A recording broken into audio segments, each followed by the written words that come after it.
السلام عليكم ورحمة الله وبركاته.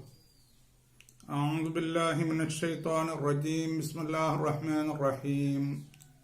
الحمد لله رب العالمين والصلاة والسلام على سيدنا محمد وعلى آله وصحبه أجمعين. ആദരണീയരായ ഉലമാക്കളെ, ശ്രോതാക്കളെ, ശുദ്ധീകരണത്തെപ്പറ്റി, ശുദ്ധിയെപ്പറ്റിയാണ് നമ്മുടെ ക്ലാസ്സുകൾ. നമ്മുടെ ശരീരവും വീടും വീട്ടിൻ്റെ മുറ്റങ്ങളും നമ്മുടെ പരിസരങ്ങളും ശുദ്ധീകരിക്കണമെന്ന്, അത് വളരെ ശുദ്ധമായിരിക്കണമെന്നും പരിശുദ്ധ ഖുർആന് നമ്മെ പ്രത്യേകം ഉണർത്തിയിട്ടുണ്ട്. ശുദ്ധിയെപ്പറ്റി ഞാൻ ഇന്നലെ ഓതിയ ആയത്തുകളൊക്കെ പറയുന്നത് ഇത്തരം എല്ലാ ശുദ്ധികളും വേണം എന്നാണ്. മൊത്തത്തിൽ അള്ളാഹു ശുദ്ധിയാക്കുന്നവരെ ഇഷ്ടപ്പെടുന്നു എന്നാണ് പറഞ്ഞത്. എല്ലാ സ്ഥലങ്ങളും ശുദ്ധിയായിരിക്കണം. പരിസര ശുദ്ധിയെപ്പറ്റി ഇസ്ലാം അതിന് ഒരു പ്രാധാന്യം നൽകുന്നുണ്ട്. ഈ ശുദ്ധിയില്ലായ്മയുടെ കാരണം കൊണ്ടാണ് നമുക്ക് ഇത്രയും രോഗങ്ങൾ വന്നുകൂടുന്നത്. അപ്പോൾ എല്ലാ നിലക്കും ശുദ്ധി വേണം. നബി സല്ലല്ലാഹു അലൈഹി വസല്ലമ തങ്ങൾ പറഞ്ഞു, ഒഴുകിപ്പോകുന്ന വെള്ളത്തിൽ പോലും, പുഴയിലോ അല്ലെങ്കിൽ അങ്ങനെയുള്ള ഒരു സ്ഥലത്ത് ഒഴുകിപ്പോകുന്ന വെള്ളത്തിൽ പോലും യൂറിനേറ്റ് ചെയ്യരുത്, മൂത്രം ഒഴിക്കരുത്, അതിനെ മലിനമാക്കരുത്.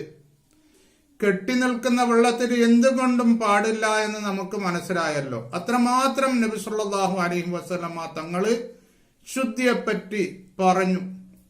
നമ്മുടെ ശരീരത്തിന്റെ ശുദ്ധിയും അതേപോലെ തന്നെ നമ്മുടെ ഓരോ കുളികളും, നമുക്ക് ഒരുപാട് സുന്നത്തായ കുളികളുണ്ട്. അതെല്ലാം എന്താ അവിടെ സൂചിപ്പിക്കുന്നത്? നമ്മുടെ ശുദ്ധിയാണ്. 5 സമയം ഉളു എടുക്കലുണ്ട്. ഉളുവിന്റെ പാഠം ഞാൻ 2-3-4 ക്ലാസ് ആയിട്ട് മുമ്പ് എടുത്തിട്ടുണ്ട്. അപ്പോഴേക്ക് ഈ ഉളു കൊണ്ട് ഒരുപാട് ശുദ്ധി ഉണ്ടാകുന്നു. നമ്മുടെ ശരീരത്തിൽ വന്നുകൂടുന്ന ബാക്ടീരിയകളൊക്കെ അത് നീങ്ങുന്നുണ്ട്. അതേപോലെ ഈ ശുദ്ധി കൊണ്ട് നമ്മുടെ ശരീരത്തിൽ ഒരുപാട് സ്വെറ്റിംഗ് ഗ്ലാൻസുകൾ ഉണ്ട്. അതായത് നമ്മുടെ വിയർപ്പിന്റെ ഗ്രന്ഥികൾ എത്രയോ ലക്ഷക്കണക്കിലുണ്ട്. അതെല്ലാം ഈ നമ്മുടെ ശരീരത്തിന്റെ അകത്ത് നിന്ന് വിയർപ്പ് പുറത്ത് കൊണ്ടുവന്ന് അത് അത്ര നല്ലതല്ല. അതിനെല്ലാം ഇടയ്ക്കിടയ്ക്ക് ശുദ്ധിയായി ആക്കിക്കൊണ്ടിരിക്കണം എന്ന് നമുക്കൊരുപാട് സുന്നത്തായ കുളികളുണ്ട്. ഇങ്ങനെ എങ്ങനെ നോക്കിയാലും പരിശുദ്ധ ഖുർആനിലും ഹദീസിലും നമുക്ക് ശുദ്ധിയെ ഭയങ്കരമായി പ്രോത്സാഹിപ്പിക്കുന്നുണ്ട്. അതിന്റെ അർത്ഥം നിങ്ങൾ ശുദ്ധി ആയിരിക്കണം, നിങ്ങൾക്ക് യാതൊരു കാരണവശാലും ഒരു രോഗവും ഉണ്ടാകരുത് എന്നാണ്. എന്ന് മാത്രമല്ല, ആരെയും നിങ്ങളുടെ വീടോ പരിസരങ്ങളോ അല്ലെങ്കിൽ ഒഴുകുന്ന വെള്ളങ്ങളോ റോഡോ എവിടെയെങ്കിലും നിങ്ങൾ അശുദ്ധമാക്കി, അതിനെ ശുദ്ധിയും ഇല്ലാത്ത ഒരവസ്ഥ നിങ്ങളവിടെ ഉണ്ടാക്കരുത് എന്ന് പ്രത്യേകം കൽപ്പിച്ചിട്ടുണ്ട്. നിങ്ങൾ ആരെയും ഒരു കാരണവശാലും ബുദ്ധിമുട്ടിക്കരുത്, ആർക്കും ഒരു ദുർഗന്ധം വമിക്കുന്ന ഒരവസ്ഥ നിങ്ങൾ ഉണ്ടാക്കരുത് എന്ന് പ്രത്യേകം ഇസ്ലാം ഓരോരുത്തരോടും പറഞ്ഞിട്ടുണ്ട്. ഇന്ന് ശാസ്ത്രജ്ഞന്മാരും അങ്ങനെ തന്നെയാണ് പറയുന്നത്.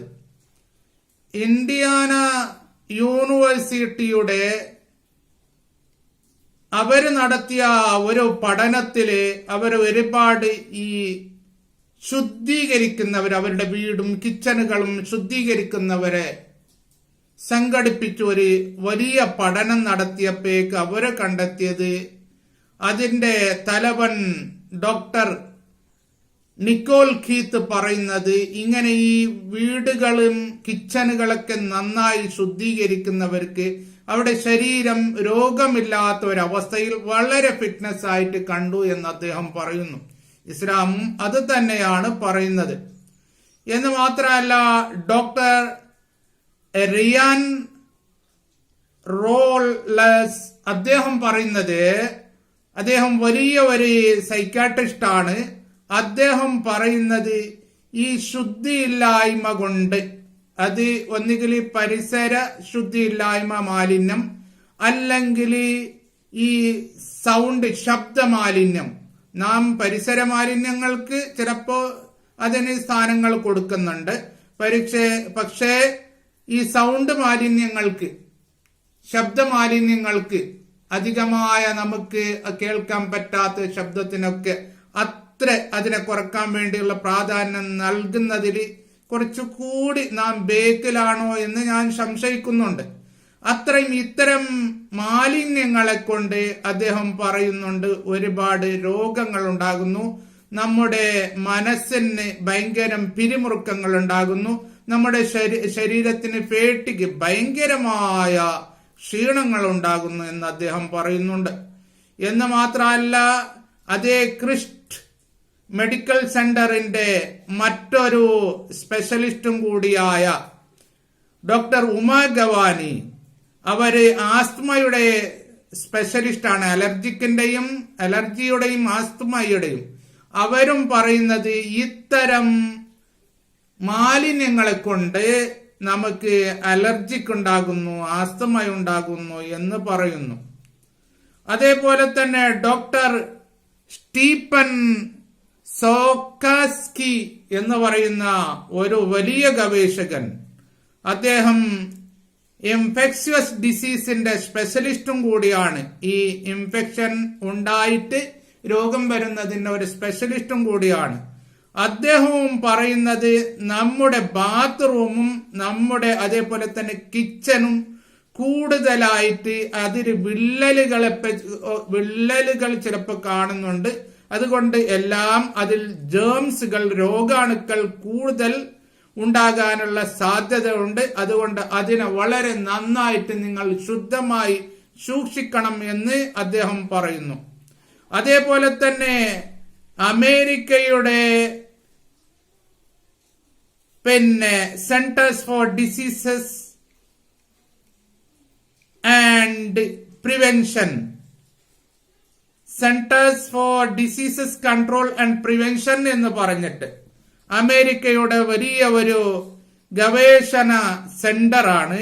അവരും പറയുന്നത് ഈ മലിനമായ ഫുഡ് ഉപയോഗിക്കുന്നത് കൊണ്ട് വയറ്റിന്റെ അകത്ത് നമുക്ക് ഒരുപാട് രോഗങ്ങൾ ഉണ്ടാകാൻ സാധ്യതയുണ്ട്. അതുകൊണ്ടിട്ട് അവർ പറയുന്നു, പ്രത്യേകം നിങ്ങളുടെ കിച്ചണുകൾ വളരെ ശുദ്ധമായി, അതിന്റെ യൂട്ടൻസിൽസുകള്, അതിലുള്ള പാത്രങ്ങള്, ആ കിച്ചണുകള് വളരെ ശുദ്ധമായി നിങ്ങൾ സൂക്ഷിക്കണം എന്ന് അവരും പറയുന്നുണ്ട്.